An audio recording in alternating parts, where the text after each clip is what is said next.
All right, this is wild. This controversy involving White House Press Secretary Karoline Leavitt is exposing that she is just as cruel and immoral in her behind-the-scenes personal life as she is during her more public-facing day-to-day job as the White House press secretary.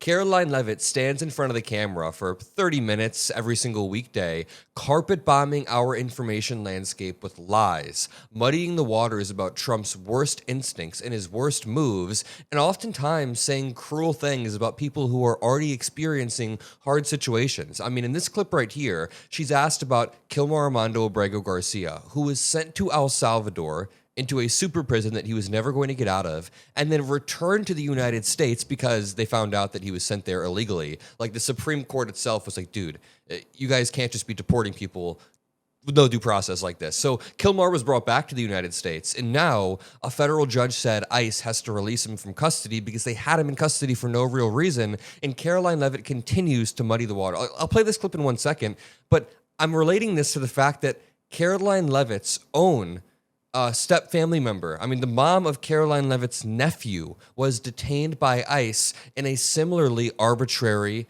and concerning way. I mean, in this clip right here, TMZ obtained a video showing Bruna Caroline Ferreira, the mother of Karoline Leavitt's nephew, being swarmed by federal immigration agents last month in Massachusetts. White House Press Secretary Karoline Leavitt is the godmother of the child of this woman. And now she's exposing Karoline Leavitt on CNN. We're going to go through all of this. Make sure you drop a like and subscribe to the Adam Mockler feed. It means the world, and it helps us boost the message all throughout YouTube and the internet. All right, let's start with this clip of Karoline Leavitt speaking about Kilmar Armando Abrego Garcia.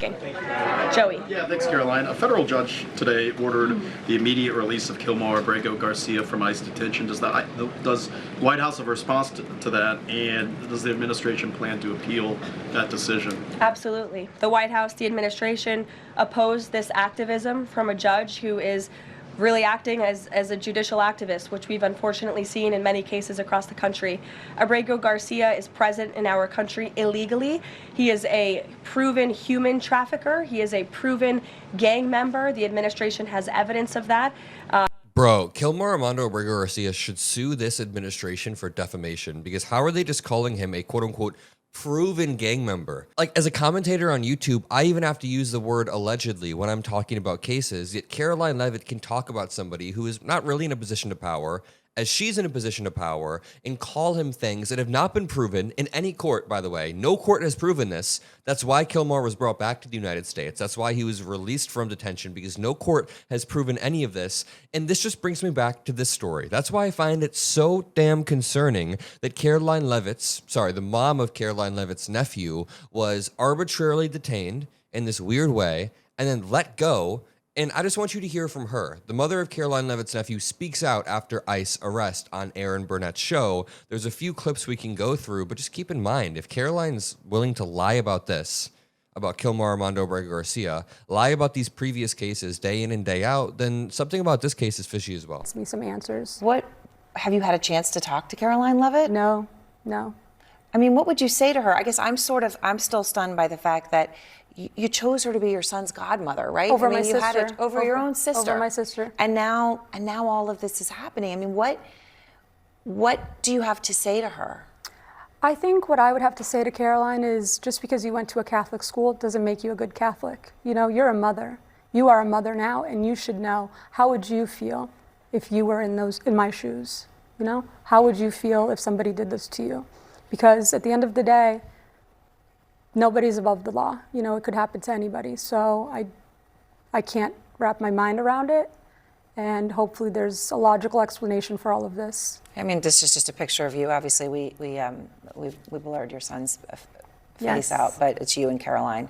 Yeah, a lot of MAGA disinformation was floating around throughout the past few weeks. We didn't bite into it, obviously, but they were basically saying Karoline Leavitt has never actually met Bruna Ferrara, the mother of the nephew. They've never actually met. They've never talked before. But no, there are a bunch of photos of them together. Yes.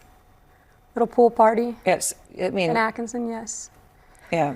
It doesn't make sense. I'm trying to understand and have faith that there's some logical explanation behind any of this, but there isn't. I'm not the first. I'm surely not going to be the last. There's thousands of women and families and children being separated daily. Where does it end? When does it stop? To continue, there are more photos of Karoline Leavitt and the nephew in question. I feel like when your own family members, or I guess extended family members, are questioning your morality, and we're able to see day in and day out on the global stage how you operate as an immoral human being, then... The Washington Post says that the White House said you never lived with your son.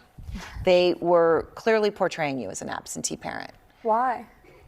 I just want to... Why lie? Why do you think that is? Why lie? Because I have so many friends and family that have called me and said, why would anyone lie about this when it's 2025? We have a digital footprint of everything. Every Wednesday, typically my son and I go to Dave & Buster's because it's half off. We're extreme couponers at our home. Yeah. And I can't wrap my mind around it, but it doesn't make any sense. I'm just as lost as you are, and I'm hoping that this interview gets me some answers. What? I want to play you this clip of her lawyer explaining how the video of her being arrested is very odd and targeted, like they knew where she was. Listen to this situation, and can I just back up for a second? This perfectly proves what we've been saying for the past 10 months about the priorities of ICE agents and this administration. They have intentionally reallocated funds away from the most dangerous, actual violent criminals. Because, yes, of any group, there will be people here who commit crimes. And if there are violent criminals in the United States illegally, you can deport them. Nobody's going to be against that. But the Trump admin is allocating funds away from that towards stuff like this, towards stuff like what you see in this video right here that I was playing earlier. Let me continue to play it because we're about to talk about it in just 1 second, or at least the lawyer is about to talk about it. You see Bruna being surrounded by 1, 2, 3, 4, I believe there's like a 6th or 7th car over there to the right, and then walked off. Here's what the lawyer says about this situation and how peculiar it is. One thing you said there, though, so they're waiting. This vehicle, another vehicle comes up, this swarm of people as you describe it. And then you're saying, but they didn't know your name. No warrant, no, they asked me, is your name Bruna? And I just asked, well, how do you know who I am if you don't have any type of warrant? How do I know who you are? So they knew you were Bruna, but they didn't have a warrant for your arrest. So they wanted me to verify my identity with a driver's license. So I just asked, do you have a warrant? So then they said, let's just rush her over to the Revere Police Department. And there they verified my identity and made a call. I made an emergency call for somebody to go pick up Michael. I was shuffled around all the entire country. So I want to ask you about that. Todd, though, what happened here then, do you think? They knew her name. Correct. But they didn't have any warrant, they didn't have any proof, but they knew her name. Well, at first they played dumb and acted like it was a traffic stop, so they asked her for her license, but then somebody says, are you Bruna? Which causes her concern. Plus, traffic cops don't have masks over their faces. That's how Immigration and Customs Enforcement, functions these guys days. had masks. Yeah, they cover their face, and this is such a crazy sense. Like, what reality are we living in? They're like, yeah, she got stopped by a bunch of men in masks, and she realized, wait a minute, law enforcement aren't men in masks. Yeah, this is terrifying. Yeah, of course. That's what they did here. And again, they don't show her any warrant, and then apparently they manufactured a warrant when she was in Vermont several hours later, which is highly unusual. And then when you look at the video, TMZ leaked the video. I hadn't seen the video before when I was on the show a few weeks ago. Yeah. And you see 5 cars just quickly swarm. It looks similar like an undercover drug buy, where they just go in right away and they know who they're getting. And what was strange about it is hardly any people knew where she lived. She was driving a vehicle not registered to her. It seemed like they knew exactly where she was going to be, which was customary. She regularly would pick her son up. She'd leave around the same time, multiple days a week. They knew exactly where she was going to be. So it sounds like you're saying you were targeted. Premeditated. Premeditated. Very organized. And because of who she is. Because of the relationship to the press secretary. It seems to be. And what's bizarre about her case anyway, she's been trying to get a green card literally since she was almost 6 years old. And she was in the process of doing that. And literally one day after she filed her most recent green card application, the Trump administration tried to accelerate her deportation case by starting it up again. She had a case that's been effectively shelved since the Obama administration, since Barack Hussein Obama put her in removal proceedings.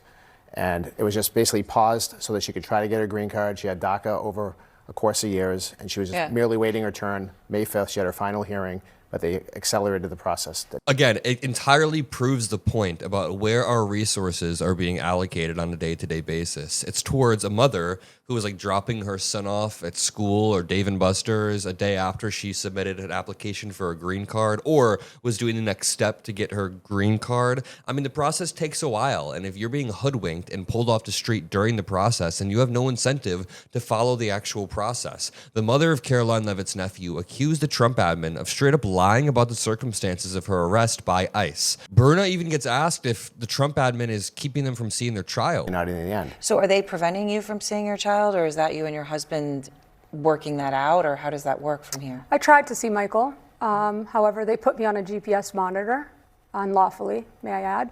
So his father had agreed to bring him to my house after a haircut. I called him at 3 p.m., 4 p.m., 5 p.m., 6 p.m., and 7 p.m., Mike. And he did not answer. So I'm going to have to let the attorneys do all of the talking from now on, because this has just gone on for far too long. And it has been going on for over 10 years, you know, since before Michael was even born. So it has to end somewhere, and it has to end.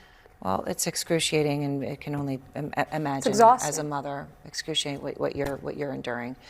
I mean, yeah, it is painful. It's a version of parental alienation, not answering the calls. And she's already got this huge burden in the form of this court case weighing over her after 7 cars pulled up. Like, what's the point in 7 cars? You can see there's more over here. And like 9 grown men pulling up just for her to be out in 2 weeks and on CNN anyways. Like, I don't get, she clearly wasn't that much of a threat, right? I'm going to leave it there. If you appreciate these videos, drop a blue heart, drop a like. I love you all. Peace out.